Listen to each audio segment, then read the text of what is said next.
శ్రీ శ్రీనివాస గోవింద, శ్రీ వెంకటేశ గోవింద. అందరికీ నమస్కారం అండి. ఈరోజు చాలా ఇంట్రెస్టింగ్ టాపిక్తో మీ ముందుకు వచ్చానండి. ఇంట్లోనే ఉండి ఖాళీగా ఉన్న సమయంలో ఆడవాళ్ళు డబ్బులు ఎలా సంపాదించుకోవాలన్నదే ఈరోజు టాపిక్ అండి. ఇంకా మన ఛానల్ సబ్స్క్రైబ్ చేసుకోకపోతే ప్లీజ్ సబ్స్క్రైబ్ చేసుకోండి. లైక్ చేసి మీ పూర్తి సపోర్ట్ మన శ్రీ శ్రీనివాస ఛానల్కి ఇవ్వండి. బంధుమిత్రులకి అందరికీ షేర్ చేయండి. పక్కనే ఉన్న బెల్ ఐకాన్ క్లిక్ చేస్తే నేను పెట్టి ప్రతి వీడియో కూడా మీకు వెంటనే నోటిఫికేషన్ వస్తుంది. ఇంట్లో ఉండి ఆడవాళ్ళు ఖాళీ సమయంలో డబ్బులు ఎలా సంపాదించుకోవాలన్నదే తెలియాలంటే ఈ వీడియో చివరి వరకు చూడండి. డబ్బు అనేది ఈ ప్రపంచంలో చాలా కీలక పాత్ర వహిస్తుంది. ప్రతి సినిమాలో అక్కడక్కడ చూస్తూ ఉంటాం. మనకున్న ఒక గొప్ప మైనస్ పాయింట్ ఏంటంటే అలా చూసి అబ్బా ఏం బాగుంది అనుకుంటాం. లక్ష్మీదేవి ఎక్కడా ఒక చోట నిలబడదు. లక్ష్మీదేవి చంచలమైనది. ఆ లక్ష్మిని స్థిరంగా పట్టుకోవాలి అంటే మనలో దృఢ సంకల్పం ఉండాలి. దృఢ సంకల్పం లేకపోతే లక్ష్మీదేవి మన దగ్గర నిలబడదు. లక్ష్మీదేవి మన ఇంట్లో స్థిరంగా నిలబడాలంటే మనం చేసే పనిని గౌరవించాలి. న్యాయంగా సంపాదించాలనే దృఢ సంకల్పం మనలో ఉండాలి. ప్రతి దాంట్లోనూ సక్సెస్ సాధిస్తాం. చాలామంది చేసే తప్పు ఏంటి అంటే ఇది చేస్తే ఇంత వస్తుంది, అది చేస్తే అంత వస్తుంది అన్న ఆలోచనే తప్పు. మనం గాలిలో మేడలు కట్టేస్తూ ఉంటాం. అలా ఊహించుకుని మనం వర్క్ స్టార్ట్ చేసినప్పుడు ఏ వర్కులోనైనా ఫస్ట్లో తక్కువగానే వస్తుంది. మన ఊహకు ఊహించుకున్నంత సొమ్ము రాకపోయేసరికి మనలో పట్టుదల తగ్గిపోతుంది. అందుకే సక్సెస్ని సాధించలేకపోతాము.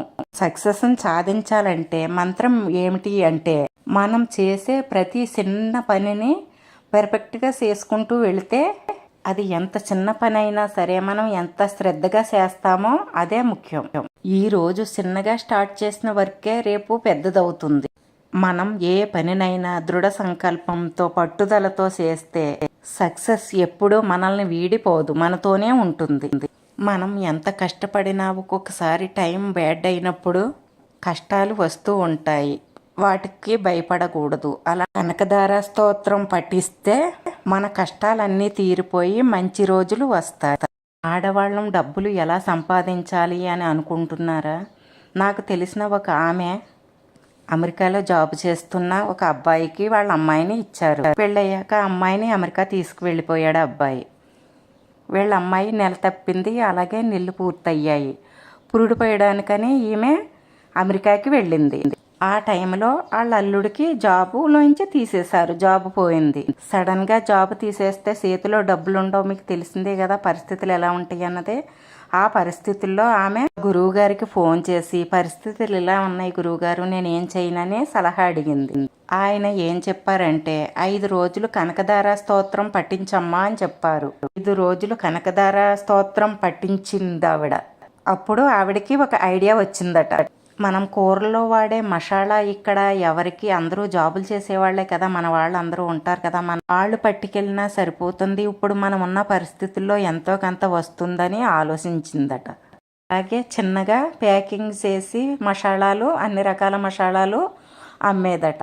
ఈ రోజున వాళ్ళ పెద్ద రెస్టారెంట్ పెట్టి అమెరికాలో బాగా స్థిరపడిపోయారు.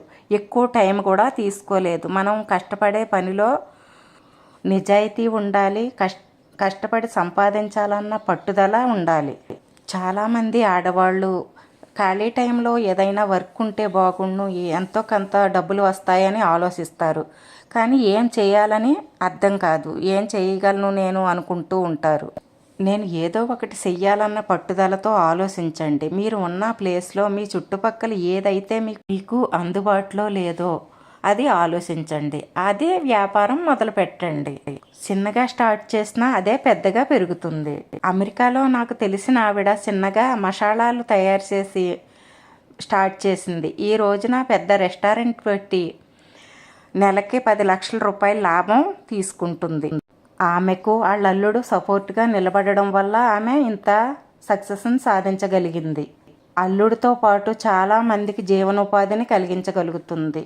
ఆడవాళ్ళం ఎంతటి సక్సెస్నైనా చూడగలుగుతాము. కాకపోతే మగవాళ్ళ అండ అవసరం. మగవాళ్ళ సపోర్టు లేకుండా మనం బయటకు వెళ్ళి ఏమీ చెయ్యలేము కదా. మగవాళ్ళు పూర్తి సపోర్ట్ ఉంటే మనం ఏమైనా సాధించగలుగుతాము. ఓకే ఫ్రెండ్స్, ఈ వీడియో మీకు నచ్చిందని అనుకుంటున్నాను. నచ్చితే లైక్ చేయండి, షేర్ చేయండి, సబ్స్క్రైబ్ చేసుకుని పక్కనే ఉన్న బెల్ ఐకాన్ క్లిక్ చేస్తే నేను పెట్టి ప్రతి వీడియో మీకు వెంటనే నోటిఫికేషన్ వస్తుంది. మన శ్రీ శ్రీనివాస ఛానల్ని ఆదరించండి. అందరికీ ధన్యవాదాలండి. గోవింద గోవింద.